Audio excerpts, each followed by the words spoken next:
like to contact the show, send us an email at liveonfourlegspodcast@gmail.com or get involved in the conversation on social media. Join the Pearl Jam Podcast community group on Facebook or follow us on Twitter at liveonfourlegspod. That's beautiful. Cheers. And guitarra, Stone Gossard.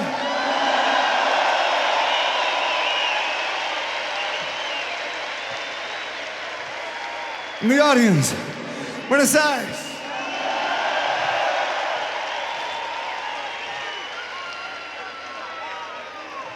Everybody in the back, hello, in the back.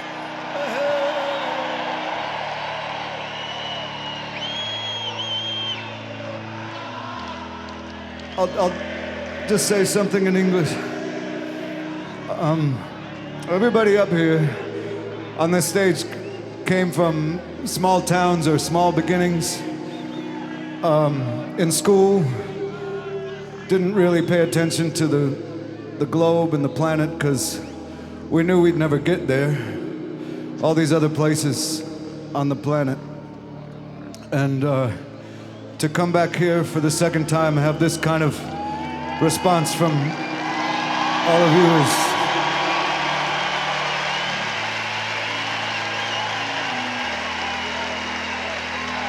if you could see what we see right now, you wouldn't fucking believe it. And away we go. You're listening to Live on Four Legs, the live Pearl Jam podcast experience, featuring Mr. Stone Gossard.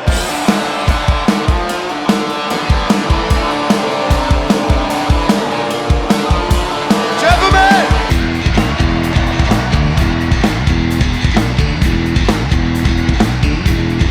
Mama Queen.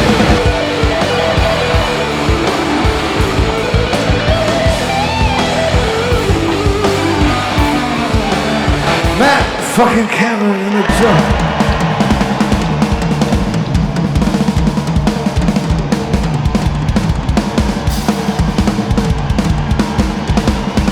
Mr. Boom Gasper!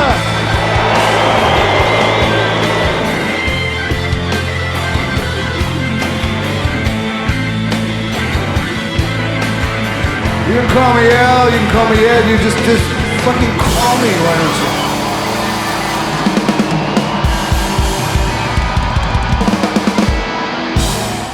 Hey everybody now, welcome to Live on Four Legs, a definitive live Pearl Jam podcast. We left you off last week with a little bit of a cliffhanger, and usually we're pretty good about, hey, this is what's going to happen, this is what you can expect. But going through the schedule and realizing that we didn't have John available for this week, we were kind of at a standstill, like, okay, we don't really know what to do, so, hang tough, and we'll figure it out. But I also said that if Javier was going to be available, that we would do a South American show. And guess what? Javier is available.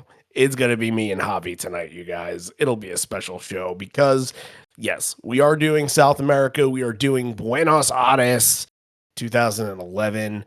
You cannot go wrong with any Argentina show. We did that 2013 show years ago, a couple years ago now. And that's one of the episodes. I don't usually tell people to go back to episodes from the past too often, but that one is a special episode because literally it has everything. This is leading up to what they would do 2 years later, but it's got some really good stuff. And look, we're talking to somebody that was there, so he's going to have everything and he'll have the experience. So with that being said, Randy Sobel over here, John.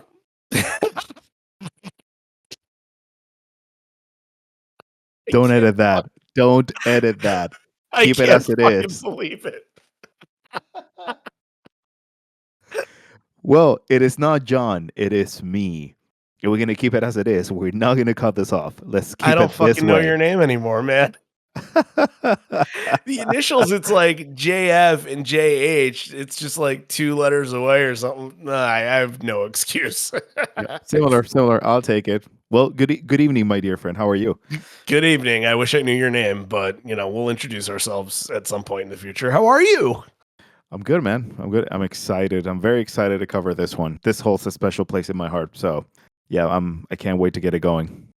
We were gonna cover this last year at one point, and there's not a lot of video from it. And I think what we wanted to do last year was something with video, so we went with the Santiago show. But it seemed like you were, and look, you're from Chile, so this one it seemed like you gravitated towards more than the Santiago show. You were more excited to do this one. So why is that? What were the reasons why you wanted to do this so much? It's just the memories that I have, because in this run I did Santiago, Buenos Aires, and Lima, which was a new thing because not a lot of bands go to Lima for some reason, and they should go more because it's a beautiful city, food is great, people are awesome. But Buenos Aires is just a different beast, man. Every single time that you have, or if someone out there has had the opportunity just to go to an Argentinian show for a band that you really, really like, you know what I'm talking about. Just listen to the booth, listen to the people screaming, singing. It's a very, very, very good memory. And now we're going to talk why it was so special if you have the chance to be there or if you have the chance to listen to the booth. So you moved to America in 2012. So this was kind of your last foray for Pearl Jam in South America. And then obviously you do your shows that you did in the States. So you were talking about your friends and it was special to be with your friends. Talk about that a little bit and sort of the story and why that was special. So these guys are like really good friends of mine. I grew up with them. And when the tour was announced, we wanted to do something a little extra. So we were thinking, well, logistically from Santiago, what makes more sense? You know, in Santiago, Buenos Aires is a very short flight. It's less than an hour and a half, an hour, 45 minutes. Santiago, Lima is the same thing. So, I mean, we were able to make the arrangements and just at that point, I think, yeah, because it was in November. So I already knew what was coming next. I think I already talked to them at that point because the plan was already just come here for grad school the next summer. So it was one of those things where like, all right, we're just gonna do this. We're gonna have a great time, and then I was lucky enough that I was able to go back for 2013 and just be with some of them at the Lollapalooza show in Santiago. But yeah, this was kind of like the last run where I could hang out with them, but also be in shows. So there's a few talks right now just to bring that group back for hopefully if we get shows in the US for next year. There's already a little bit of persuasion going on. So they're going to come up to the US for the first time. No, some of them have been here already. It's just like we have Okay, I never. didn't mean the first time, but I meant like they're all going to come up as a pack. Yeah, because we have been talking, and I'm like, guys, I mean, I met amazing people here that I want you to meet, and I think will be very interesting to just get everyone at the same spot. And if we have shows next year, I think they're gonna make it, and we're gonna have a blast. So we're gonna do like old friends and new friends kind of come together and chat about Javier's life and embarrass Javier in front of him and everything like Yeah, that. Like that's what we're going for. yeah, they have pretty cool stories that I'm not gonna reveal tonight, but at some point. But yes, We'll get them out of them. We will get them out of them. So I mean, look, we could be looking at some South American dates for 2025. How good do you feel about that? Because I know rumors come, rumors go. You hear things. There were articles that were put out by pretty reputable sources, I believe, that you had shared. So, how good do you feel about the possibilities of them going down there? I think it is time. I think it is time for them to go back. I think when I had the opportunity to talk to Mike on RSD 2023 when he was playing with the Rockfords, that's one of the first things that I asked him. And he was just so excited about the idea. He's like, well, we're planning, but we don't know when. And I'm like, okay, fair enough. I mean, guys, I mean, we're waiting for you. So I think this is the time. They have an excellent new album out, as everybody knows. They're sounding freaking good live and they're still healthy. And I just don't see any reason why they just can't make it. And I feel pretty confident that those reports are from, like you said, they are from very, very trustable sources. So I think I don't like to say I'm 100% confident, but I have a really good feeling that an announcement is going to come up soon. I hope so. Okay. Hey, any of you listening that are from South America, and look, I think we kind of know the destination spots. It's always going to be Argentina. It's always going to be Santiago. It's always going to be Rio, Sao Paulo, maybe even Mexico City. And look, Lima could be another option. Maybe Bogota. That could be another option. Colombia, like you just don't know with some of these places. But I think that the prospect of going back there is definitely intriguing to them. And I hope that everybody gets exactly what they want out of that. And if your premonition is what's going to come to fruition, then maybe we will know in a newsletter or not in a newsletter. But these things also, like, they need to heat up a little bit too. Somebody needs to spread something and then hear the dates and get leaked dates, and we haven't had that just yet. So once we do, then I think we'll know it's on the way. But I'm hoping soon. I'm hoping soon if it does come to fruition. And we can get international live on four legs reaction man. episodes. I don't know if I can make it down there, but yes, we will have some crazy ass reaction episodes from down there, because if the reaction episodes are anything like what the show is going to be, then we're going to find people going absolutely insane and singing Ole chants and songs into the episode, and we're just going to be elated by it. It's going to be so much fun. So I can't wait until all of that happens, and I'm sure the band is excited to do that too. And it's part of the plan. If they announce it, I think I really want to see them home again. It's just a different feeling for me. It's nothing that is just bad when I'm here with you guys, because it has so much meaning now that I have this group of friends with you and Aaron. And Aaron, by the way, thank you so much for the beer. This is fucking delicious. Actually, I'm drinking one right now while I'm talking to Randy. But Sorry, Aaron, I'm drinking water. I just need to go there again, and I need to see them again there. So I really hope that they announce something soon so we can start planning. Speaking of 2011, and since you're here and since you have a little moniker that we like to call you, the guru of gear, the Strat of Sultan, what do you hear from 2011? And this is a year where it's coming 2 years off of a tour year you absolutely hate in 2009. So does it get better, and how does it get better in 2 years' time? It did. It did, at least for my taste. One of the biggest criticisms that I have for '09 is just the fact that, and I think we said it in a previous episode, I just don't think that going back to basics works for Pearl Jam. Their music, it needs and requires a lot of dynamics in their sound. But I think in 2010, they kind of were trying something a little different. Maybe they felt that the need of something more juicy was there. And in 2011, I think they hit like a really nice spot. 2011 actually was the first year when Mike and Stone, they got a complete overhaul of new pedal boards. Everything was new. They were really trying new stuff.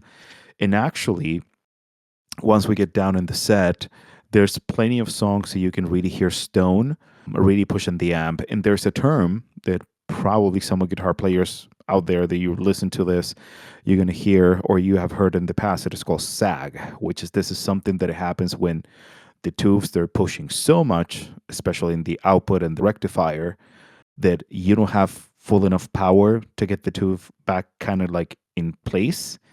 And guess what happens, Randy? A wonderful thing happens when you have too much sag. You create compression. So to all of you compression haters out there, you are listening to a very compressed, beautiful sound that is made out of sag. So it's not as bad, right? I mean, people can complain about compression just as a word. It's like kind of an ugly word because you think of the action that it presents. And then you think of sag, and sag's an even uglier word than compression. So you are not selling a lot of people on this right now.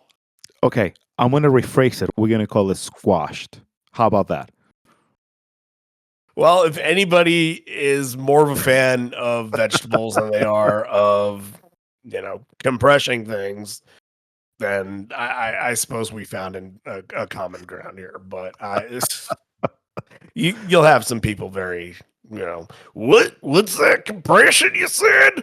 I'm gonna find that compression. I'm gonna take it out. Yeah, compression don't come around here on no Pearl Jam sets. No, not around my town. No Yep. compression. I'm going where there's no compression. But yeah, and they were trying more stuff too. Like I remember that Mike was using the Empire 63, the satellite heads that they were like made by a company in Seattle. Stone was running a satellite head as well with his good old classic JCM 800 in the lead series. So they were pushing for something a little beefier. They were definitely trying to get something a little extra that maybe they were missing from previous tours, but actually going back to the sag, squash, whatever you want to call it, the only way that you can obtain that is in a very loud volume. So it was not a quiet stage. And as we know now, in 2024, if you have seen multiple interviews, some of the guys have stated in the band that like they have made a very conscious effort to make it quieter because they need to keep their hearing safe. So, Right. This does feel like a loud show, by the way. You can tell by listening to it. It does feel louder. So I'm with you on that. And if compression does that, then here we are, right? right, squash. Gosh. Well, now because we were singing potato compression. Now we got squash and potato. So down and potato squash. It doesn't quite fit. Yep. We're going to have squash potatoes for the Gear Garage Part 3. How about that? Well, up here in Syracuse, we have world famous salt potatoes because apparently we invented salt or something like that. So, oh, I didn't know that. Okay, yeah, cool. I don't know the full details, but it's a thing. It's a total thing up here. So, all right, why don't we dig into this wonderful show from down in Latin America? Let's start off talking about this crowd. When this band comes on stage, they are already prepared, rehearsed, and have exactly a plan of what they're doing because those big time Ole chants get going. And right as they take the stage, you hear like that droning hum buzz over the stadium as they keep going, Ole, Ole, Ole, Ole, na, na, na. And it takes over. It's like when they're doing that, they hear the hum, and it's like the two sounds kind of combat each other, and the hum gets stronger, even though their voices keep pushing. And the hum just essentially takes over, and they're in on release right away.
It's an Argentinian thing. They invented this, they perfected this, they set the standard for what this is supposed to sound. Because when, for example, when you go from release to go, you just hear like, oh. Argentinians, they have the tendency not to sing the song. They hum the song, but they hum the melody of the song. So if you go from the opening track to the last song, which is Yellow Le Better in this case, you're going to hear that in the backing track at all times. And it just gives you chills. It's one of the most beautiful things that you can experiment in a live show, hands down. One of my favorite things about this version of Release, because they definitely do the whole guitar melody in this, as they always do. I love when those woes come in, because the woes, the whoa, it's almost saying, like in college football before kickoff, where the student section all goes, right as they make the kick. That's what that reminded me of. Just like the strength of the vocal power in that reminded me a lot of that. Yeah, I think you're right. And if you allow me to go further, that is something that is very common in Mexico City too. Like when they're playing soccer, when they're about to kick something, you will hear like, oh, while they kick. So yeah, the environment was kind of the same, but needless to say too, like from the first quarter of Release, the environment on that stadium was like absolutely electric. Everybody was so ready for them to start. The performance is really good too. Cameron was magnificent on this version of Release. He comes in and there's just a huge surge in both of those driving sections, and it sounds terrific. And I'm going to make a guess here. This is a show where the Ramones come up a couple of times. Him doing the "Oh Dear John" could usually mean for his Uncle John. I'm going to guess that is for Johnny Ramone from this show. Oh yeah. Ramones were super popular. If they're not one of the most popular rock bands down in South America, then I don't know who are. But I think it has to be a little bit of a dedication for him. And it's a thing that in 2005 too, the first show that they ever did in South America, November 22nd in Santiago, he didn't say it verbatim, like phrasing it right away, like in the way that like, okay, I'm going to be talking about this, but many of the things that he was expressing throughout that show and then in the rest of the tour, it had a relationship with that. For some reason, I think the first experience that the band had, and probably all the stories that the Ramones told him or the band itself, like I think it was inevitable for him just to not to think about him in that kind of a scenario, because as you said too, the Ramones had such a very tight relationship with Argentina. Like they were worshipped. They're still worshipped in Argentina. It's like it's a religion, soccer, the Ramones, and whatever else. But the connection was very strong. So I think for him, it was impossible not to think about that situation in such a scenario like this. Because later on, and we'll talk about this later, but he said like, we should be paying you to serve you instead of you being down there and paying us to play for you, Right.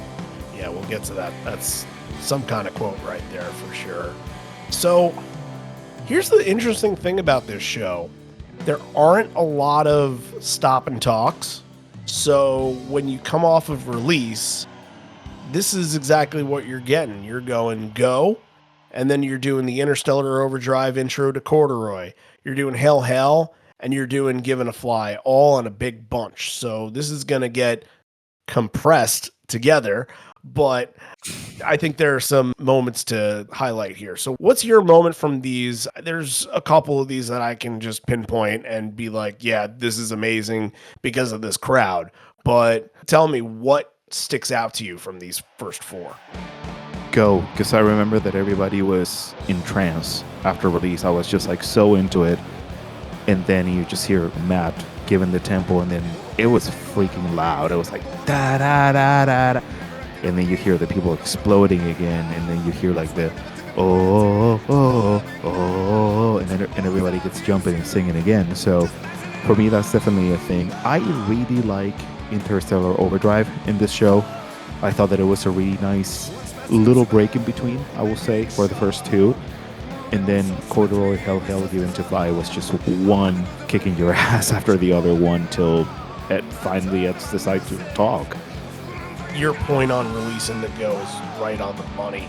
It sounds to me like Release is always a song where it feels sort of like a religious experience. It feels like church in a way, like you're around your people kind of deal. And then it goes from church to kind of a soccer riot when it goes from Release to Go. That's the change. That's the transition there.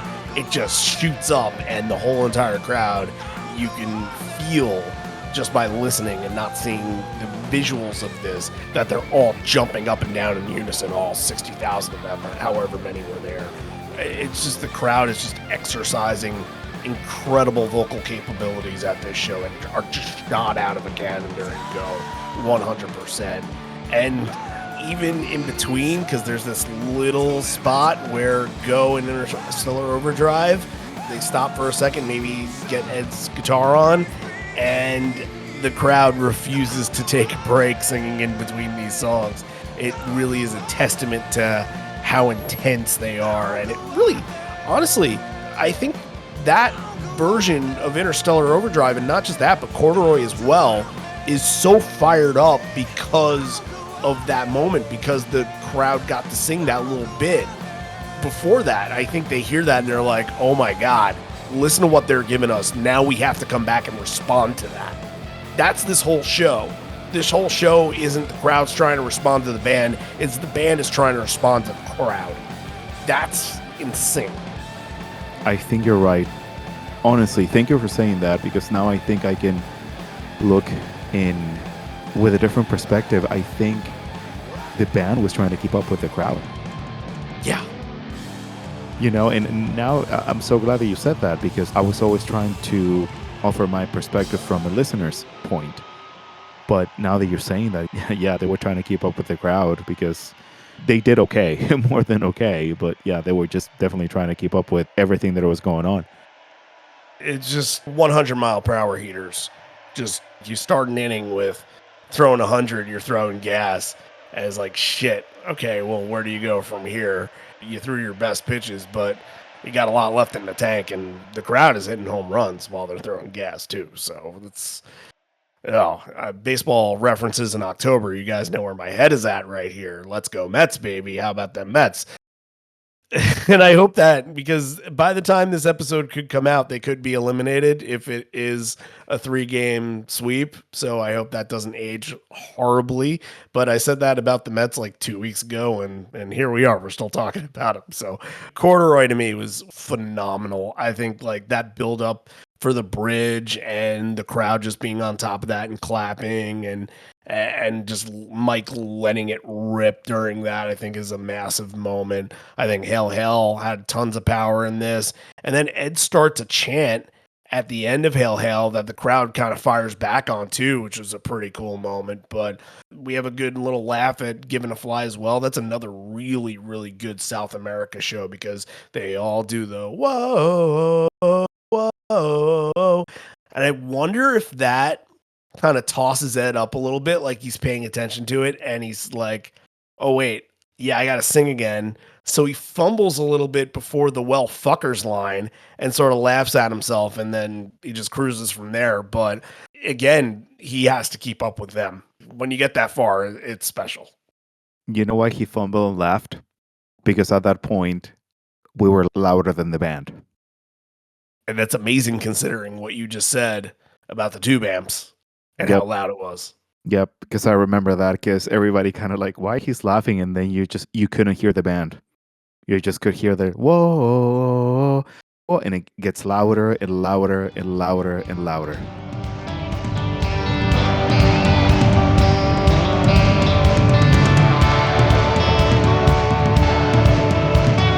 Floating back down cause he wanted to share his key to the locks on the chains that he saw everywhere. But don't have, yeah, fuckers, he's still staying. And he still gives his love, he just gives it away. Unbelievable. So here's one of the few times that he'll talk, spend a minute and actually talk. So this is actually in Spanish. So I'm going to give it to you to relay it in Spanish and then relay it in English so everybody knows. Because we have, I'm sure, a great amount of both Spanish speaking and English speaking fans listening in. So we're going to play bilingual here since you know it all. So show us what you got. Yeah, so after Given to Fly, it says, Buenas noches, Buenos Aires. Qué bueno estar de vuelta. El estadio se ve muy bien, pero ustedes se ven mejor. So he's saying, good evening, Buenos Aires. It's so good to be back. The stadium, like he was pointing at the crowd, the stadium looks so beautiful, but you guys look so much better. And then they just rip it with the fixer, which I have to admit, not one of my favorites, but I have to admit that this is a pretty good dem version. Well, before that, he asked for the people to back up a little bit. He's like, it's a little bit tight up front and they need a little bit of room. So he does the uno, dos, tres and gets the crowd to move back a little bit and create some breathing room. Were you anywhere close? Like, where were you standing for this? And did you feel it get tight at all during the show? Yeah, no, I was not in GA, so I was pretty close to the stage, though. I was on Stone's side for this time, but it was kind of like close, really good perspective, diagonal to Stone. It was so nice to see, though, that when he asked the audience right away, everybody took 3 steps back and the issue was solved. Because sometimes, unfortunately, and this is something that I don't mean as a criticism, but sometimes in South America, the band will ask, hey guys, can you please move 3 steps back? And people don't listen. And sometimes you have hazards that they need to manage very quickly. But I'm very glad that everybody was just like, all right, we're just here for the music. We're going to have a great time. And everybody went back 3 steps and kick it off again. Sometimes you just can't let the passion overcome you. You know what I mean? Like, yes, be passionate, but don't let the passion ruin somebody else's passion. Everybody wants to be as close to the stage as possible, right? They're not doing it purposefully to hurt anybody, but they want to be as close to the band. And that's just that. But I'm glad that this crowd listened to them because I've listened to South American shows, I've listened to European shows where Ed has had really, really tough time trying to get them to take a couple of steps. So good thing that this crowd complied. So the next section has some Backspacer songs in it. As you mentioned, it's The Fixer, It's Amongst the Waves, and then it'll be Vitalogy, Immortality. The crowd loved Fixer. And I guess I'm not surprised by that because it's easy to sing, it's an easy melody, and I guess it's one that we take for granted here a little bit, but they took it away, and it's still a popular song in 2011. They're touring for Backspacer the first time in South America, so it's really brand spanking new to them, and they love it. And also, I think when you go through The Fixer and Waves, it's kind of like you don't get this kind of song in the set very common when they go down there. Because sometimes when you have that festival setting, it's a little bit more like, oh, the greatest hits, right? But just getting Amongst the Waves right after The Fixer felt special. Felt like, okay, now we're getting something that is different. Now, after Amongst the Waves, absolute showstopper. As I was telling you before, when I was listening to the show, just getting ready for this, I got a little emotional just to think about that, and just it gives me chills because the band was in absolute awe because we were singing like for 5 minutes and we were not stopping, and they were just like laughing and staring at the other like, what is this? They just couldn't believe what was going on.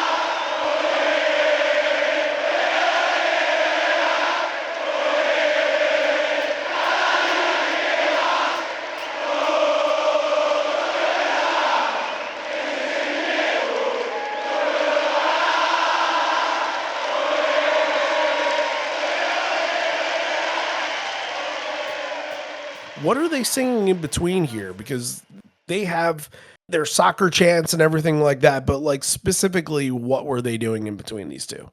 The song goes ole ole ole ole ole ole ole ole ole ole. Cada día te quiero más. Yo soy de sentimiento. No puedo parar. And you just sing that. what they're saying is like, oh, like I love you so much more. I love you so much more. My feelings are with Jam or Pearl Jam. This is a feeling and I can't stop it. That's like the literal translation. And it's a soccer chant. A lot of people will sing it for their favorite soccer teams, and you just replace the name of the soccer team that you like. But it's kind of weird because it started on GA. You hear the GA singing, so you try to sing along with them, but then the echo kind of gets in the way. So you have like Yeah. 4 cells of people singing the same song at a different time. But it was just beautiful, man. And just to see them, how impressed they were. And yeah, it's one of the things that I will always remember for sure. Amongst the Waves is interesting because I feel like this is the least recognizable song of the set so far. It does feel like a little bit of a buffer where they're not going to sing as loud on Amongst the Waves as they are in a couple songs on Even Flow or what they did on Go or Given a Fly or something like that. So it does feel like they gave him a little bit of a buffer. And then after you go to the buffer, you're going to go and hit him with a big one in Immortality. So Immortality, I can't say enough about outdoor versions of this, and you can tell with Mike and the way that he attacks outdoor versions of his solo. They soar into the atmosphere with that reverb and that echo firing back. Those piercing notes feel like little lightning strikes onto this crowd, and that's when you have something you can grasp onto. You can touch that. I know that Ed always says that Mike, whenever is connected with the good stuff, it's when he becomes that unconscious pure feel player that everybody adores, me included. And I think whatever fuel he was getting from the top, whatever channel he was using, it was working because he was completely locked in. Like, the guy was 100% feel, and even though that the solo is not as complex as it sounds, or people will say that it's not as technical, it was more than enough to completely mesmerize like 60,000+ people just in having an awe, and then for that full stop and everybody gets exploded one more time, and then we're ready to go again for the remaining of the song. The ending is very good, highlighted by a really good Jeff bass run, and then absolute beating from Cameron yet again, because that is just what happens. We need the filthy fill for Band Cameron right now. Oh, but they don't like the filthy fills. The audience has said, no more filthy fills. We don't like the filthy fills. Fuck it, I'll throw it in. Filthy fills!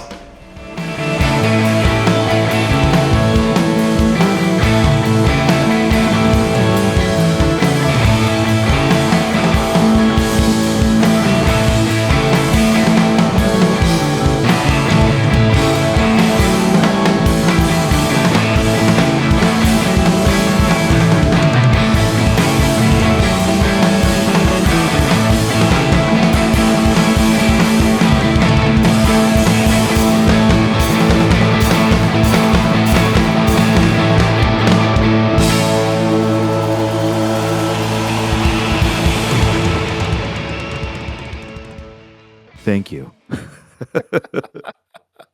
Anything for you. Anything for you. If it was somebody else that asked for it, I'd tell them no, because 2 fans complained about it. But we love those guys. We're just playing around. Yeah, we need to talk to them. So the next section, Even Flow. You are small town, putting all these together here, but Even Flow is really the highlight because, come on, the crowd is always going to be in top shape for this. And even like the lead up, it feels like they kind of take a little time before getting into it. And you can tell like the band might be looking out and be like, all right, you ready? You're ready. Here's the one. And look, they were going to bring it on this. You can't expect that, but the key riff melody that they start singing in the solo was like having a third guitar in there. That was incredible.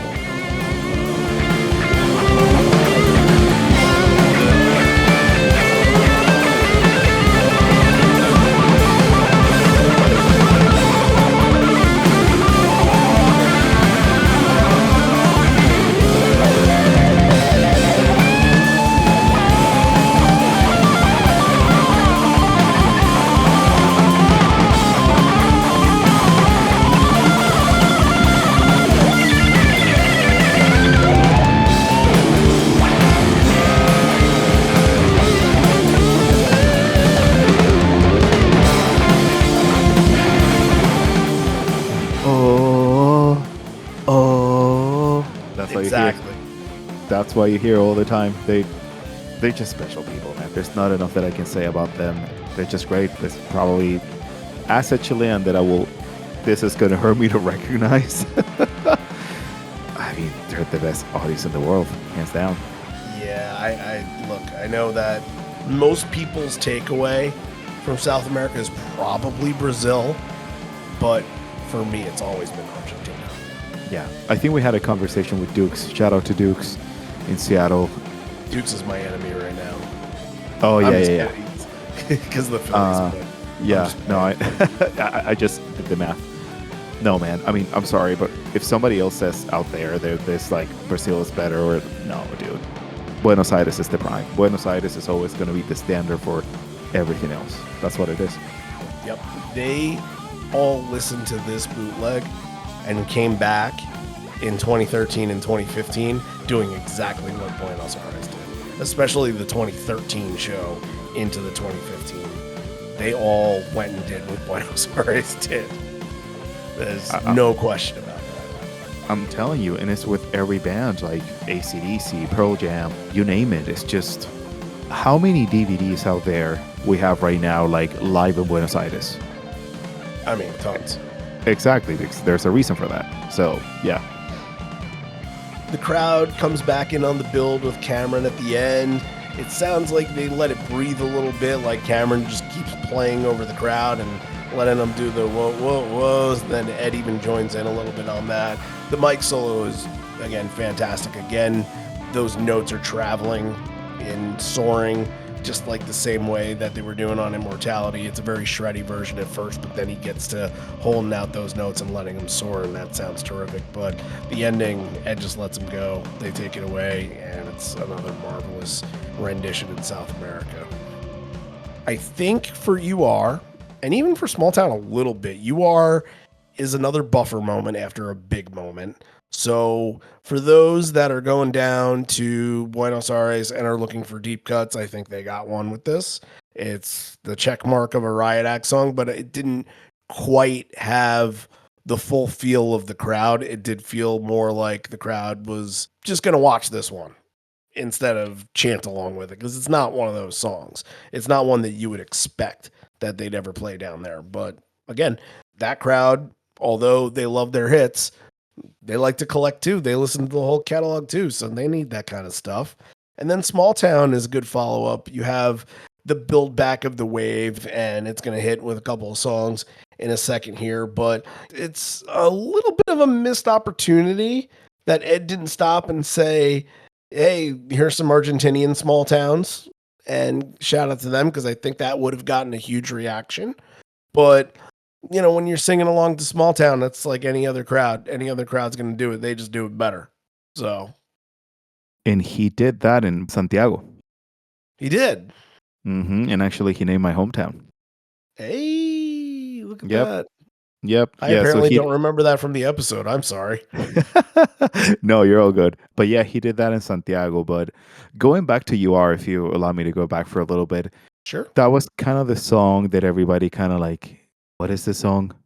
Yeah. At least the people in the area around me. I mean, I was losing my shit because I'm listening to Stone and I'm completely hypnotized for what he's doing. But it was a really good buffer. But then Small Town, everybody started to sing again. And then you get into Looking and everybody loses their shit again. I know. And at this point, Lucan, Unthought, and Evolution, you're getting 9 songs in a row where at most, all they've done to stop was say, hey, there's Mike, or hey, it's Cameron, give him some love. And that's it. Nothing much more than that. So it's less talk, more rock on this. They're flying straight through, really, since Fixer.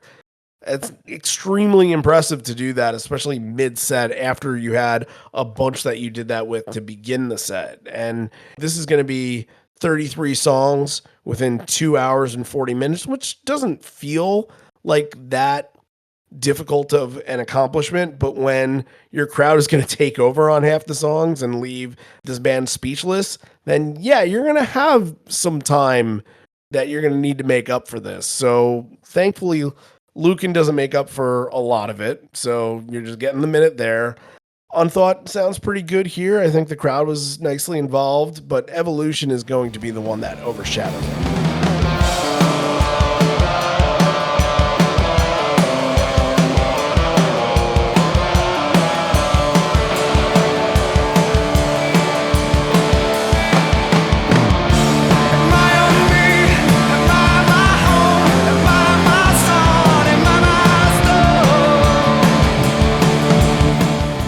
I do take a little bit of, Evolution is so highly regarded in South America.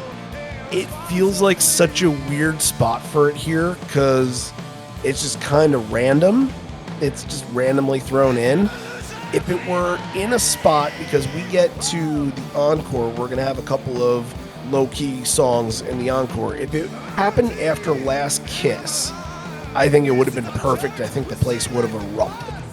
But the spot that they have it at this show doesn't really do it any favors because I don't think the crowd was at that point of erupting after a song like Unthought Note. If it were even life wasted into Evolution, I think they would have absolutely erupted. And while the placement has a little something to do with it, you also have to think of how they treat Do the Evolution now in South America.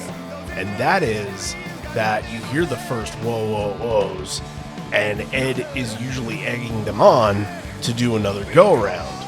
Then, in some cases, when it's real good, do yet another go-around. So this time, we don't get that. It's just very straightforward, just the one time, admire me, admire my stone. And that's it. And I think to build that moment, they've learned that, to build that moment that we got, especially in 2013, they've learned to perfect it, and they've learned how to take the energy of that crowd and just lift them up even higher. It doesn't even need to be lifted higher. That's the little things that they came back 2 years later and they said, you know what? We want more of this. And they did it. I have a theory. Okay. Because when Stone is playing the little solo in Evolution, it was one of those things where like the crowd was louder than the band. I think this moment is the genesis of what we saw in 2013. Yeah, has to be. Because then in 2013, I remember that version, the band comes back and Ed is able to conduct that. Right. And that's part of what makes that so good. Yeah, and Stone was, he was headbanging. Like when he started to hear the crowd, it was like fuel for him. He's just like headbangs and all that kind of stuff. And yeah, I think this is the genesis of that. I think that they realized, whoa, we can tell everybody else that this is how it's done. And then I think that's when it started to be the standard from now on, from that point on. Yep. And that's where Evolution really makes that, evolution turning point, I suppose you could say. So Ed's going to speak in English here. He says, that was beautiful. And he says, La Guitarra, Stone Gossard.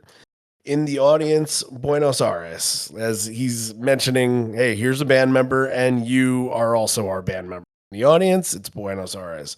He waves hi to the back, wants to say something a little bit in English. Everyone on the stage came from small beginnings. This is a very common thing for him to say down in South America. We've heard that at a couple of shows. In school, we never paid attention to the globe or the planet because we knew we'd never get there. To come back here for the second time and have this response from all of you, if you can see what we see right now, you wouldn't fucking believe it. And a little bit of this is over that reprise bed where you're going to get the reprise Wasted, and then Jeremy, and then Porch. These are just three absolute massive rockers that you hit them with to close out your main set. And that set flew. It was an hour and 20 minutes, but it could have been 45 from where I was sitting. It was fast. They got through every song, just snappy. And boy, when you got to this moment, especially Jeremy took over.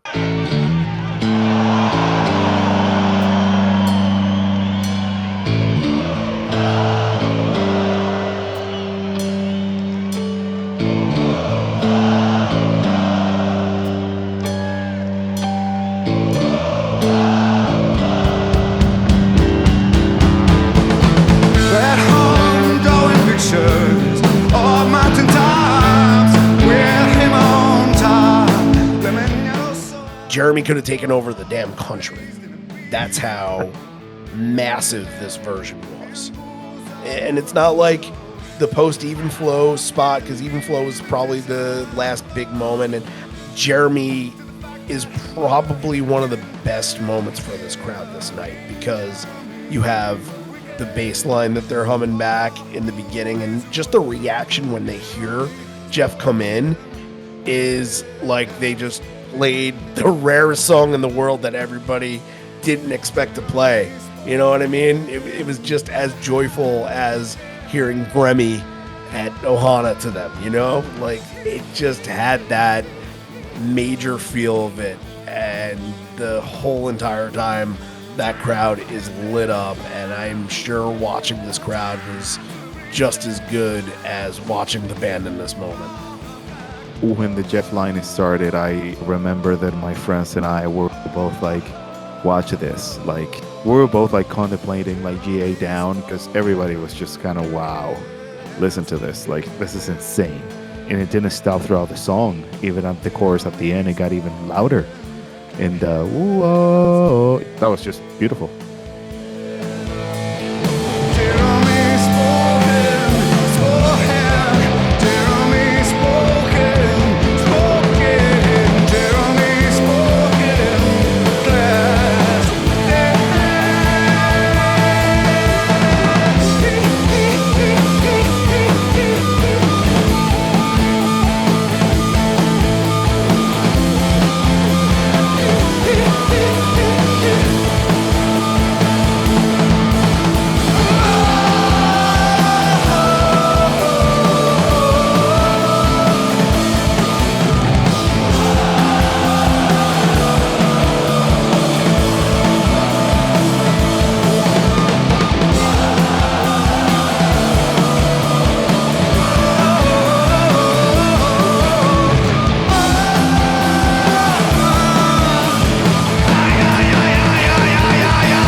One of those things where a lot of these songs, and it's going to come up in the encore for a certain song, a lot of these songs we just take for granted. Just at face value, we say, well, I don't really want them to play Jeremy anymore because I've been to 30, 40 shows and they played it at 35. And it's like, okay, well, that's their biggest song. They're going to play their biggest song. But in South America, if you don't play Jeremy, they might come to the stage and destroy the stage. And I'm actually looking at the number right here from Live Footsteps. Out of the 10 shows, they played it 9 times, so they missed a show. There was a show where they didn't play it. And I'm sure that crowd was probably like, what the hell is going on? They didn't play Jeremy. One of the shows didn't have Evolution 2. All the shows had Unthought Known, though, which is interesting. All the shows had Elderly. They had The Fixer, but one of them left Jeremy off. I'm sure that crowd would have taken pitchforks to that stage and been like, no, we need to speak in class today. I need to speak to your teacher. So Porch is going to end out. Great version here. I think that, again, the crowd is pushing the band is pushing the crowd. And it's got a very long solo that just keeps the momentum built up, and they keep bringing just that powerful stamp on the main set. Like, what is that when you know that the set's going to end? Because obviously that's what Porch does. And you're seeing this crowd react to that in that way. It's like their last little moment before getting into a new adventure here. And also we have a little bit of tapping and pitch harmonics from Mike and Porch, which is always yummy. Like, think of Eddie Van Halen. When you do the pitch harmonic, it's when you like hit the string, you're like, and then you combine it with the tapping. So that was a little Mike Shredder homage to Eddie Van Halen in that version, which is something that is becoming more rare. He doesn't do it very often, and I would really wish that he could pull out that 80s Shredder guitar player that he has very within him. I'm pretty sure that he's still there, but yeah, maybe we can see it more often. It's been a while.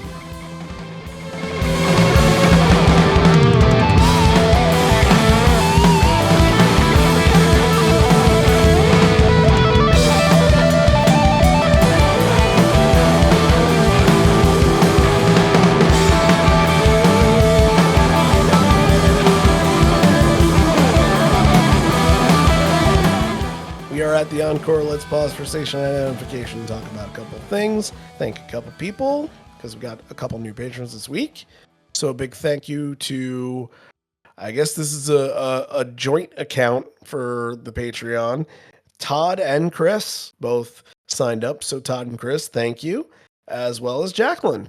So thank you both, or all three of you, Todd and Chris and Jacqueline. So thank you guys for joining up on Patreon. And I'm going to go through Patreon real quick because I got something to say right after this. But if you want to help and contribute the show, again, it's all about giving a little bit back to you. You know, your help goes a long way. It helps us put together all the things that we need to do to make this show special and all of the reports that we get to do to be on site and be at the shows. Very, very helpful for that as well.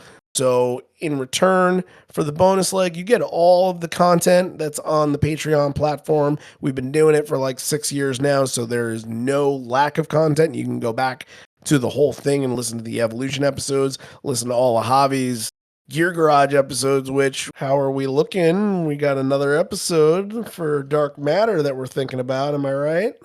Yes, we need to complete part 3 that is coming very, very soon in the next few weeks. You got my word. Okay, something special. And it's going to have something special and Got to Give and Setting Sun on it to end the record. So very exciting there. Definitely, you'll want to check that out. Evolution episodes, as I mentioned, Bridge School, Late Night Series, all the reaction episodes going all the way back to 2022 when we started doing them. So if you wanted to get real-time reaction for everything, you sure can go on there and listen to it from there. It's all great stuff. And if you join up on the $5 tier, you will get to pick an episode that you want us to cover in the future. So that should be exciting for you all, I hope. And it gives us something to talk about on this show. And we love talking and telling your stories for sure. So definitely get that in if you haven't. And if you are joining up and you're a new patron, you want to do that, then go right ahead. We are excited to cover your show. Hopefully get to everything and get caught up in 2025 and maybe get to some second episodes or third episodes from some of our longtime patrons. We'll see. We can talk about that. But also the Horizon Leg tier, you will get to do profile episode about your Pearl Jam fandom if that is something that you're interested in. That is $10 a month. So to subscribe, you go to patreon.com/live on four legs, or you can go to the Patreon app and search for Live on Four Legs, and you can find, of course, Live on Four Legs, because that's what a search engine does. Or you can go to liveonfourlegs.com and hang around on the site and read some Concertpedia articles from some shows that you may have went to or maybe really like on bootleg. And then you can click the Become a Patron button at the top. And that's how you do the business. So there's something that I want to bring up here and bring to your guys' attention. Obviously, everybody knows what's going on down a couple weeks ago when Hurricane Elaine hit the southeast in states such as Georgia, Tennessee, and North Carolina. Recently, it was brought to my attention that there was a fan that lived in Asheville and we're trying to raise money for her to get her and her family back on their feet. And it's all being done by Marty Higgins from Sounds of Scotland. And he does such a tremendous job putting all that together. So if you want to, it's a raffle and you can join up on the raffle and you can get some raffle prizes. And there are ways that you can do it there. That'll contribute straight to her, but also this is like the second time in a month that tragedy has unfortunately put us in the direction to choose an episode. And every 4 years when we get the opportunity, we always go back to a 2004 show because that's the Vote for Change tour. And one of the Vote for Change tour shows happened to be in Asheville. So I put it out to a vote. It overwhelmingly went to Asheville, that it would be Asheville over like St. Louis and Kissimmee and Grand Rapids. The other two, Reading and Toledo, we had done already, but it's going to be the Asheville episode. And I'm thinking that the next couple weeks that we bring this up and we're going to raise some money for some charities down there. One be called Beloved Asheville, Asheville Survival, and also Pansy Collective. You can go to their Instagrams and learn more about them at Beloved Asheville on Instagram, at AVL Survival on Instagram, at pansy.collective if you want to check out what these charities are doing and what they're working towards during this really difficult time. We're going to be raising money for them, and we will split all of the proceeds between the three organizations and really help out. That is a friend down there that is from Asheville that is looking for some help. So I told him I would help him out, and he'd be really appreciative if you guys can join in on that. So if you donate to our Patreon, we will put all new donations towards this fundraiser. Or if you want to send to Venmo, you can send to Live on Four Legs Venmo at Live on Four Legs, the number 4, and we will make a huge contribution. We hope at the end we'll try to match a majority of what comes through, and I hope it's a lot because these organizations deserve it. They're doing hard work down there, and nobody wants this. Nobody's thinking about this, and when it comes up, nobody understands what the devastation is going to be. But I've heard people bring up Katrina when talking about this, and that's not a good word.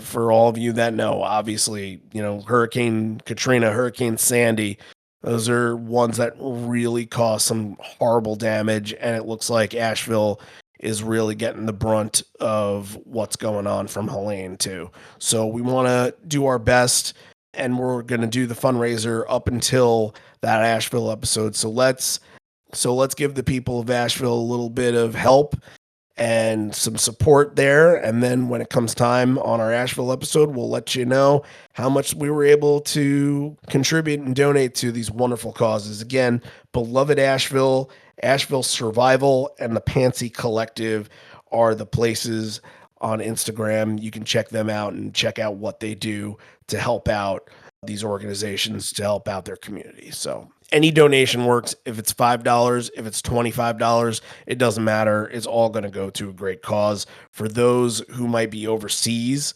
you can send a donation to the Live on Four Legs PayPal, Live on Four Legs podcast at gmail.com. It's the number 4 in that as well. So Live on Four Legs podcast at gmail.com. You can send PayPal or to the Venmo at Live on Four Legs, and it'll all be contributed to those 3 organizations. Okay, let's get back into the rock here because, again, I said let's talk more rock. They come right back from the encore and just play. There's no, hey guys, thank you so much for being here and celebrating this night with us. Nope. We're just going to get right into the show again. They got a lot of songs that they still got to cover. So we're going to go right into Just Breathe, which Garden will follow up on, and then Last Kiss. So it is a little weird that we don't get an introduction, especially to a song like Just Breathe that usually has a little something before that. We've seen so many dedications in the last year, and not just in the last year, but the last decade where this song has been dedicated to those, and Ed has made a statement beforehand. And this one is just like, all right, just go in and do your job and play the song. The crowd sings with them just a little bit, but the bass does not. So you know where we stand with that. This is the era where Jeff started to become a non-factor in the song, and that is no bueno. So Garden, however, I think Garden is one of those songs. I didn't mention it on Immortality, but for Immortality, it felt like the crowd gave this collective like, oh, which is different than like the excited response for a song like Jeremy or Even Flow, where they know that it's coming essentially, or they have an idea that it's going to get played at some point. But I don't think they were expecting Garden at this at all because they seemed stunned when they went into it. That was a surprise because you always talk to your friends about like, hey, I want to hear this, blah, blah, blah. But I don't think anyone had Garden as an option for this night. I remember that I was just completely petrified because if you listen to the show, Stone plays the little lick at the beginning and just leaves it hanging for a little bit. And I'm like, Yeah. is that what I think it is? And then he just goes, and everybody's just like, it was one of those things where like the air got sucked in because you were not expecting the song at all. Yeah, it's a very hypnotic riff. And Stone is best on the song when he does that and he's able to kind of put you in a trance. And that was absolutely one of those versions where almost, especially the intro part of it, almost feels isolated, where you're only paying attention to that, even though there are other elements of the song going on. You're just kind of, you tilt your head and you're like, oh, maybe that's what everybody was doing. Maybe they were in the trance and that's how they were responding on that. But I think my favorite part about this song is after the solo where Mike absolutely turns loose on this and is just going for those piercing notes, ringing out yet again, coming down like the lightning bolts that they're striking towards that crowd. It's just another one where Mike is absolutely perfect on.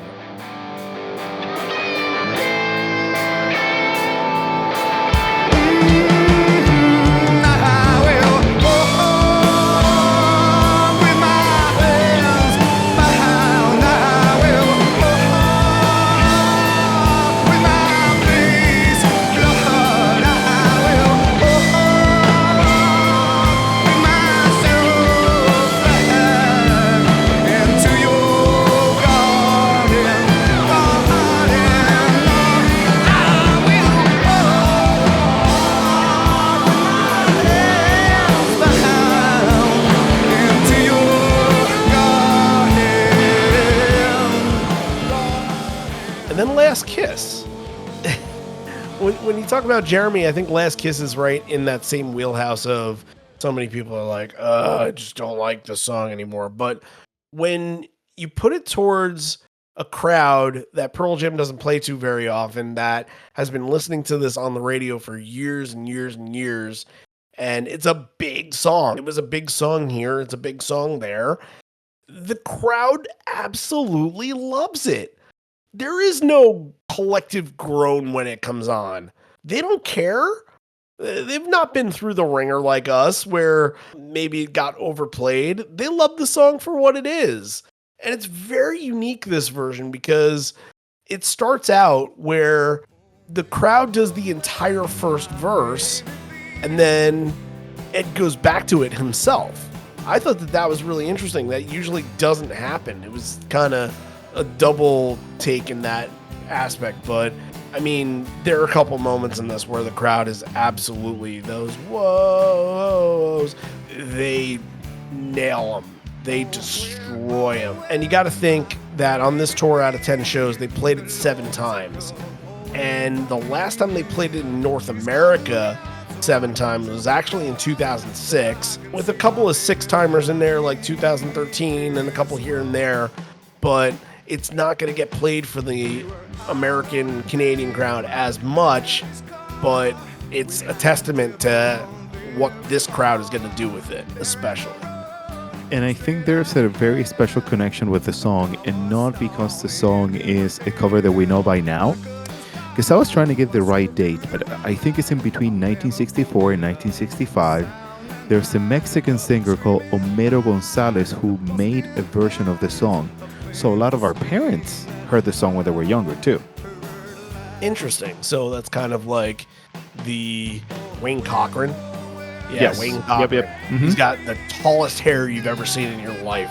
Go Google an image of Wayne Cochran right now, and your reaction will be like, whoa, what is that thing? It is, yeah. But also his version is just very rockabilly, if you like that stuff. But it's interesting that it's kind of gone through this passing down, almost like you pass down a Bob Dylan song where everybody covers a Bob Dylan song and kind of makes it theirs. It's so weird that it happened with this song, that so many people have done their own take on it. Yeah, I think there's a connection with that, because I even remember when I was a kid, I think I vaguely heard the song at some point. But then when they made the cover, it's kind of like, I've heard that before, but where?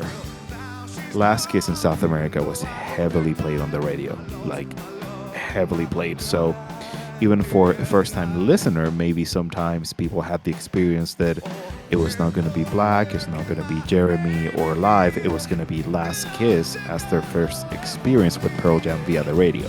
Therefore, you have that kind of connection why people sing it that loud.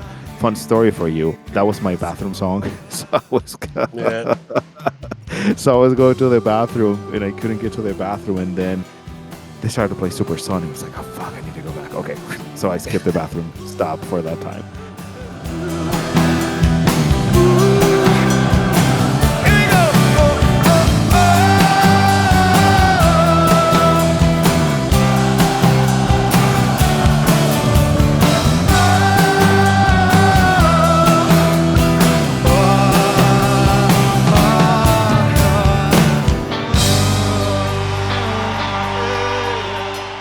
I promise you, whatever your reaction was not Patrick Vogel's reaction in Nashville. I will never match Patrick's Bolo reaction for the stories that I've heard. That is the ultimate reaction to Last Kiss forever and ever. I don't even want to recreate it because it was just a moment that stood in time. And just going to let it lay there and stay in September of 2022. Just keep it precious. Keep it precious. He got his rats. Let's just put it that way. So the aforementioned Supersonic, it is dedicating to Brent Berry, obviously a former Seattle Supersonic. I'm going to just compress all these in this section as well. Supersonic, I Believe in Miracles, State of Love and Trust, and Blood. Ed is going to mention the Ramones after Supersonic, and I think that's something that John talks about a little bit, that he thinks that Supersonic is very reminiscent of a Ramones song. It's hard to argue that, but he mentions the Ramones before getting into the Miracles. He does a little speech here, right? Do you want to translate what he's talking about? Yeah, absolutely. He said, hace 15 años vine por primera vez a Argentina con los Ramones. Extraño mucho a Johnny, Diddy y Joey. Ellos los querían mucho a ustedes. So he was saying, like, 15 years ago, I came here for the first time to Argentina with the Ramones. I really miss Johnny, Diddy, and Joey. They loved you so much. Like, he was just saying, like, how much the Ramones love the Argentinian audience. So he just wanted to respect and make a little homage to that. And it's also, like we were saying before, I think it's on his mind. So a Ramones reference is always going to show up, or Miracles is going to show up too in the set. But no Ramones. I was disappointed. No, the special Chileans, we had that one in 05. Oh yeah, we did. Yes, we did. It is a moment for sure. What sticks out to you from this little pack here? I think State of Love and Trust has the crowd doing the heavy lifting on the Hey Nana Nana. I thought that was terrific. And then Mike gets really aced freely at the end of that solo there. But what do you think is your moment from this batch? I will go even further to the end for Blood. So love how tasty and groovy the Stone Lick is in this version, and he's just kind of drags the notes a little bit more, so it makes it sound like a little bit more with rhythm. And we hear an effect that we haven't heard in such a long time because it was removed from that board. Like, there was a little bit of an optophaser here that Mike used to use in his line 6 and then 4. Those were the highlights for me. But Blood, like you were saying a couple episodes ago, good attempt, right? Yeah, I mean, I appreciate it, but it's one of those things that maybe we just need to put away for good. I thought it was, and I think the cow kind of ruined things, but, you know, hey, who's going to complain? It was a great Atomic Dog there, too. I thought that he put a lot of emphasis on that. But if you thought the main set was blink and you miss it, this encore was under a half hour. Encore 1. They were running out of time. They were running out of time, but Encore 2 was also 52 minutes. It's not common where Encore 2 is longer than Encore 1. So I wonder if they were just like, let's pack everything in there, and then we have a lot of options for Encore 2, and whatever we get done, we get done. And it seemed like they probably got the majority of what they had on. And also, just to give context to the audience too, here in the States, the show will start 7:30 p.m., 8:30 p.m. latest, right? In South America, the shows start late, like 9:30 p.m., sometimes 10 p.m. That's the context that I wanted to add because sometimes, like, I remember that somebody asked me at one time, like, but why sometimes they feel that they have rushed it in a few shows? And I'm like, you got to understand that they start later in South America for the shows. I mean, you're already hitting midnight sometimes by the time of the encore. Interesting. I don't remember like when those shows started in 2018, but hey, if we get some shows in 2025, we'll be on top of when they're starting, when they're kicking off for sure. But yeah, interesting. Time for Encore 2. And like I said, this is the anthemic Encore. While maybe Encore 1 was a little bit punkier with some of the more high energy songs, and then Just Breathe and Last Kiss and Garden kind of having the more mid-tempo additions into the set. Encore 2 is all anthemic songs, and how could it not be? You're going to start with Smile and the Pink Floyd cover of Mother. And Smile is just like a way to kind of ease you in, I think. But again, they don't start the encore by introducing, and usually Smile, like, what is it, 100 times out of 100 before this, that he will say that's Jeff on guitar and that's Stone on bass, and he doesn't Right. do I it mean, here, right? right. That's what you expect, especially because everybody noticed that they switch instruments. So you're like, Right. okay, here comes the intro. And like, nope, it just go, go, go. It's definitely on their mind, and I don't love that because it means that they're just trying to get through things instead of trying to soak in the moment. And you can tell that that is the one little thing that just kind of irks me about this show, is that I just wish that they would just savor it. But Yeah, and I totally agree with you because there were so many moments that they could have stopped for a little longer. Like you said, just soak it in. But I think we're going to get that moment in a few more songs after this one, that it's something pretty special happen after the end. yep, we will have that for sure. We can get into that quicker than we think here because I don't have a whole lot on Smile. I think Ed was really good on harmonica in this, I thought. And for Mother, you're playing a hit Pink Floyd song to this crowd that's on the wall and everything like that. And I just love how tremendous Stone always is on the strumming pattern on Mother. And it's the same. I think we had a version of Love Rain or Me a couple weeks ago. It's the same thing. Like, I just love how his strumming pattern is just so precise and perfect on both of these songs. It does a good tribute to these bands when he does it. So now we get into the heavy lifting. This is where the anthemic stuff really starts to begin. And it's going to start with an 8-minute version of Black and then a 2-minute version of something else. So this is like every version of Black in South America. It's about the takeover. It's about the crowd and just how out of every song from this night, they just take it away and bring it to a place that I don't think the band is ever ready for. You know what I mean? Like, there was a show, I can't remember what show it was, where they're playing Black and the crowd keeps going on and they just kind of egg them on to do that. And Ed grabs a cigarette and just like watches them for 2 minutes. And that's kind of the same thing that happens here at the end. They just go and they don't stop and they take over. What was that moment like to witness this out of the crowd? Because you have good crowd moments, but this is different because this feels like the crowd is naturally coming together to just soak in the moment. I think it's just a way to say thank you too. We just observe all that happening around you. I remember that Ed was saying, because you could hear it over the mic, and he was saying like, Keely, let me see.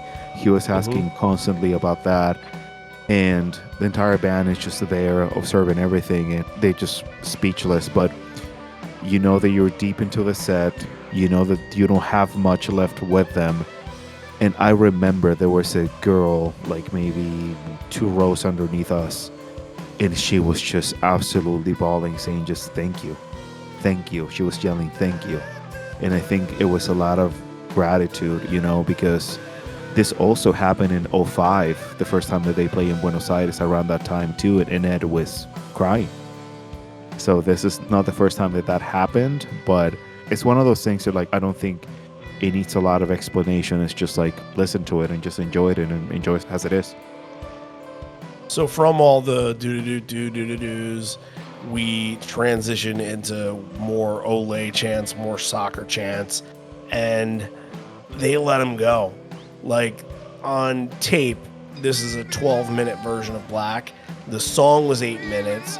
There's 2 minutes dedicated to them just watching the crowd, and this should be on the official set list. This is basically a song. It could have gotten rid of a song, like they could have scratched something just for this, but you can feel when you listen to it that the band is just watching in amazement. But there's also, you kind of mentioned Ed asking Keeley for the lights. There's a moment where Ed giggles into the mic. He kind of goes, he does like one of these because they don't stop. And he's like, am I going to say anything? Like, am I just going to watch it? Am I just going to fall in love with this? And I think it was just so natural. And for the first time in the show, he finally took a step back and savored it. And I think it went a long way. I think this is where he says, like, we should pay you, I think, right? Yes, that's exactly. Yeah. He says, we have no words. Maybe next time we pay you. He's mentioning X here, who opened, and they're giving a shout out to them. And also going back to the Ramones deal, he shouts out their current guitar tech, Ed's current guitar tech, Ricky Ramone, and that does not age too well. So we're not going to get into that. No. These two songs back to back are really interesting because Black and Better Man, like, that's heavyweight fighter right there. You can get that in America too, and it'll still feel like that. But what you don't get in America is you don't get the stretches that these songs have. Usually Black and Better Man are the every other night songs, where if you're playing 12 on a tour, they'll be in at least 7 of those shows, maybe, depending on how many different places they play. And throughout this whole entire run, the 10 shows they play them, it's 10 out of 10. And you have to play both of these songs, because if you're looking into both of these versions and how they go about and what they're feeling from the crowd, like I was kind of saying with Jeremy, the crowd doesn't get that moment and they deserve to. These are undeniable as well.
That I can remember, just speed-wise and energy-wise, what they're putting forth towards it.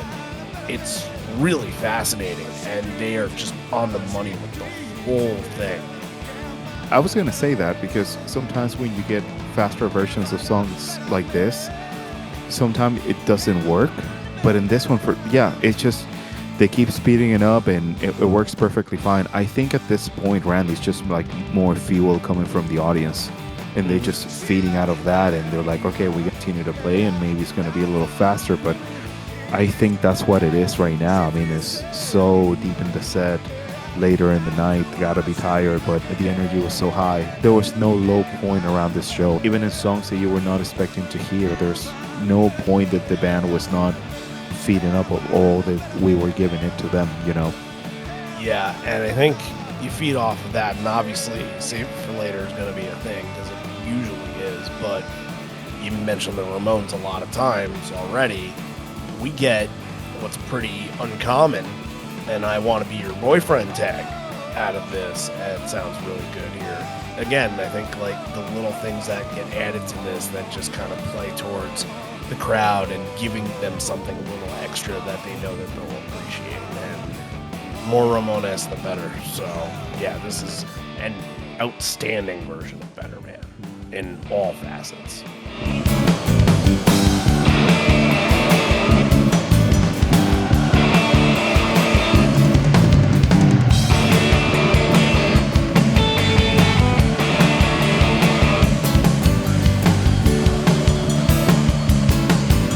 Hey, little girl, I wanna be your boyfriend.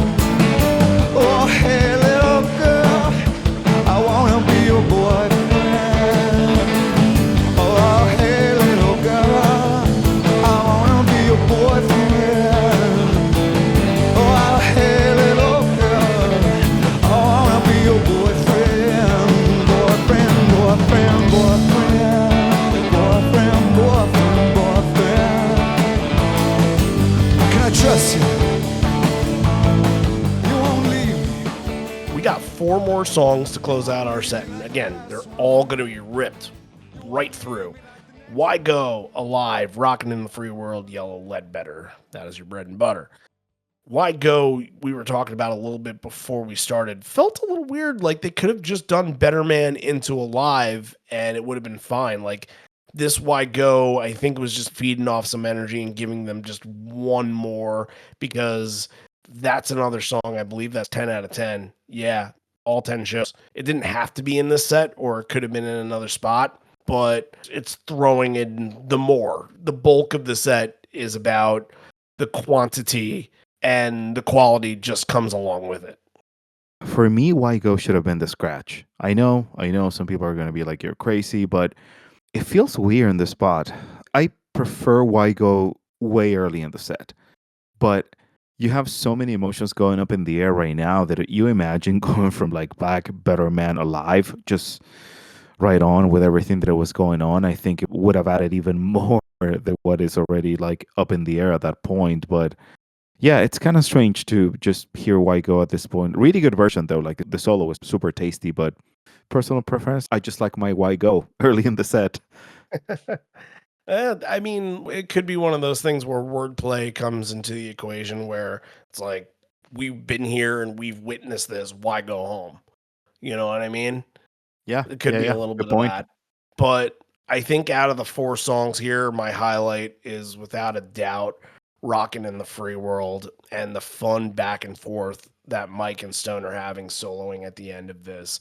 It's just a joy to listen to. And you can tell it's one of those things where Mike probably shuffled towards Stone because this is Stone's solo towards the end. And he's like, come on, big boy, what do you got? And I'm going to show you what I got. And they're just going to look each other dead in the eyes and be like, yeah, you want to ballot this out? And they put together something just spectacular.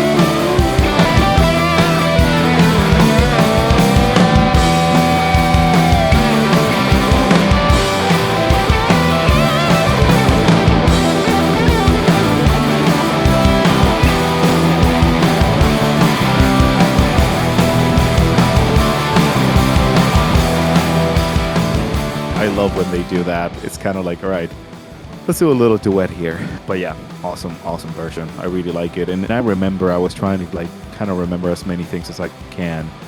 They were having such a blast, those two. They were just like, all right, show me. Okay, oh, you got this? All right, I'll show you what I got, you know? Just kind of like that interaction. They were laughing and jumping, and yeah, it was pretty cool. And I don't want to like put Alive on the back burner here because that's one of those songs that you want this crowd to react to. So, I mean, we all know what that's like over here, but how special is it when you get it with this crowd that's been on the top of their game the whole night? I think it means a lot for a lot of people that they grew up with them, especially maybe they didn't have a lot of opportunities because you got to remember too that people that didn't travel to see them in the States, I mean, we were waiting and waiting for a very long time. So having them back and having them back in a 6 year span, in this time in between '05 and 2011, even though that there were some rumors at some point that they were going to go back early, I think it means a lot. It's a song that has so much meaning for so many fans down there. And just to hear this with like all the lights are on, and when you have this kind of audience, it's just a little bit more than the party song. It's just more like, look at us right now. Look at everything that is happening around you and just share this with me. I think it becomes more like the communion song in the set. Absolutely. It's a party no matter what, but yeah, it's a coming together. It's definitely the feeling of everybody with each other and singing along, and like you can just relate to each other just off of how you react to that song easily. Ledbetter closing out has a nice little wing tag extended at the end there. It was no yellow wing as we've seen this past year, but it sounded pretty good there. It's just Mike doing a tag, and that is going to end your night in Buenos Aires, Argentina. So let's get to some moments here. I'm going to go ahead and pick a few that I like, and I'm going to start with the way the show started, and I'm going to say my number 3 is Release from this show. My number 2 is going to be Better Man. That was a split decision that I had to make, and my number 1 is Jeremy from this show. Not often does that happen, right?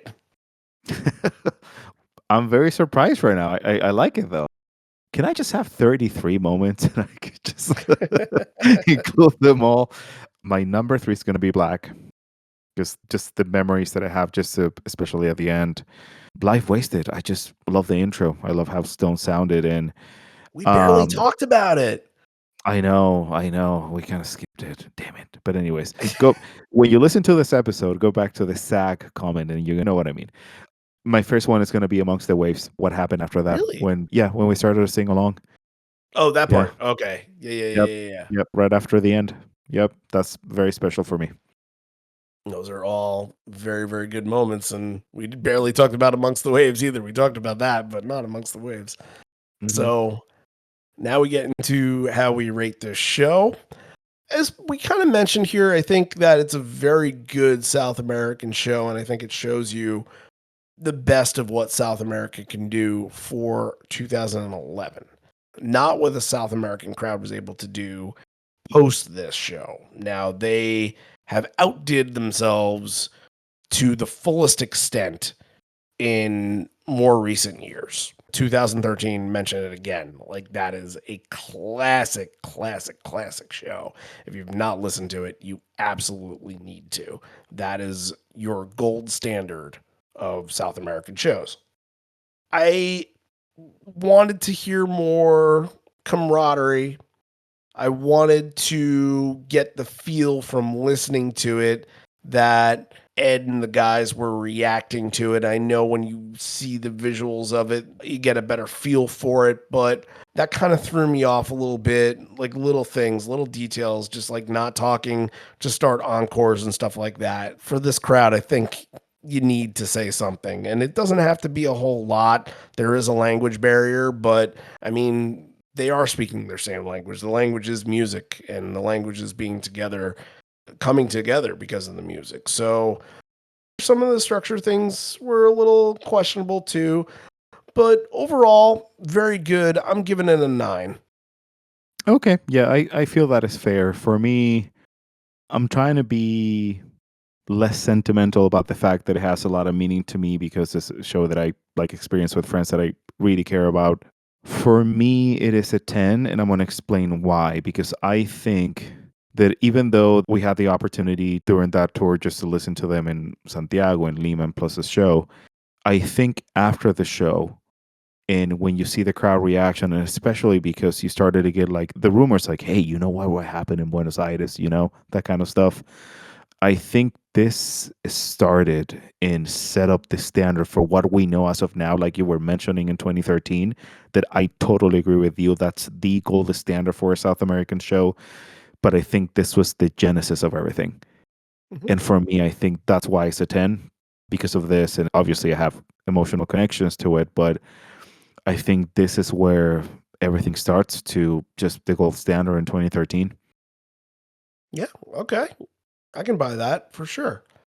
But there's always that curve if you're at a show. You Right. always kind of trend a couple points upward. So I get that. I'm not arguing with you on that at all. So yeah, there we go. There's our ratings. So next week, we are going to be going back to the wonderful Yield Tour of 1998, and we're going to be covering Columbia, Maryland at Merriweather Post Pavilion at that show. I believe that was like real late in that tour. That might have been the last show before the DC show at Constitution Hall, if I'm not mistaken. But we'll find out next week, and we'll have those stories to tell. And hopefully, we'll have a lot more than that. Hopefully, we'll have a nice guest coming in and sharing his stories on that show. So we shall see. We shall see. We shall prepare for it. But I thank you again. It wasn't quite short notice, but it was still like weren't planning on having you in this week, and it was a nice welcome surprise. Anytime that Javier is in, I think we get a good dynamic of a show for this podcast. It's always, always, always very entertaining, and you know, we just fuck around mostly. It's just too much fun. We can't have too much fun around here, but we tried it tonight. Yeah, I agree. As I always said, always a pressure, my friend. Always. Anytime you are wanted, you are needed. And we got to get back to like doing your segments. I think we've lacked because you've done like every few weeks and you've been on. And we get it. Next week, will you do a segment? Back to Absolutely. segments? Absolutely. Especially going back to 98. Yeah. Yeah. Why not? We need you, sir. You will be back. I will be back. John will actually be back. So we'll be in full rotation right there. So if you're listening to this for the first time, if you're listening to this for the 305th time, thank you so much. I hope you enjoyed this episode. And if you're thinking to yourself, well, what can we do to help you as a podcast? Well, first of all, you can go back to some of those places in Nashville that I mentioned and you can make some donations, and you can send a donation to @live on 4legs on Venmo to make it and help out, and we will match the donations. Anything that we get new on Patreon or on Venmo or PayPal, we will match those donations that get sent to those wonderful places over in Nashville helping out down there. But also from a podcast perspective, if you want to help out, then just go and subscribe to our show wherever, YouTube, Spotify, Apple, wherever you want. And if you want to go a step further, we can always use the ratings. 5-star ratings really, really help out. We had a really good comment that I read recently on Apple that really put this show into perspective and was really nice way of framing everything. And I really appreciate of whoever it was that left the most recent comment. I really, really appreciate you guys doing that. I wish I knew who it was so I can thank them by name, but that's another thing that you can do as well is leave a comment for us. Well, leave a comment for the next listener that is intrigued by what we do, but is looking to see how you feel about it, because we're not the listeners. You are. So let them know what you think of what we do, and then they'll make a decision, and maybe they get sucked into it too, and they're into getting their memories back, or at least a little bit of history about this band that they might not have recognized before with set lists and whatever else and onward. So that is that. This may be the end. We're here, but not for much longer. And although we may be parting ways, miss you already, miss you always. Hopefully we're getting that tour sometime soon. Let's get the announcement. Maybe we put it out into the ether here. And this is going to air, I think, right before the 10th. So maybe in a couple days we'll know an answer based off of what they might have in the future for South America. But until then, we actually don't know anything. So we'll leave it at that. But until then, see ya on the pod. Whoa. Whoa. Hey.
We have no words. Gracias, not enough. Maybe next time we pay you.